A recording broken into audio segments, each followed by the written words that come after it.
షిరిడీలో ఒకసారి ఒక అత్యంత భక్తి కలిగినటువంటి మహిళ రోజు బాబాని దర్శించుకునేది. ఆమెకు బాబా మీద ఎంతో ప్రేమ భక్తి ఉండేది. కానీ ఆమె ఇంటి పరిస్థితులు అంతా బాగా ఉండేవి కావు. అయినప్పటికీ బాబాకు నైవేద్యం పెట్టాలన్న ఆశ మాత్రం తగ్గేది కాదు. ఒకరోజు ఆమెకున్నటువంటి డబ్బులతో ఒక దుకాణం దగ్గరికి వెళ్ళి కొన్ని పేడాలు తీసుకొని వెళ్ళింది.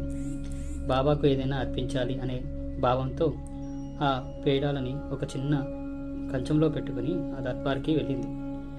బాబా ఆమెను చూసి చిరునవ్వు చిందించి ఇలా అన్నారు, అయ్యో, నాతో పాటు నా పిల్లలకి ఏదైనా తెచ్చావా అని ఆవిడతో అన్నాడు.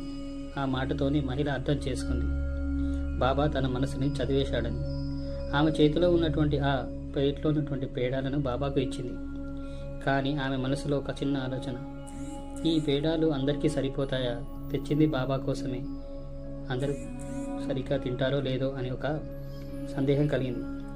బాబా పేడాలను తీసుకొని ఒక చిన్న ముక్క కూడా తినకుండా ఆశ్రమంలో ఉన్నటువంటి పసిపిల్లలకు, భిక్షకులకు, వచ్చినటువంటి భక్తులకు అందరికీ పంచడం ప్రారంభించాడు.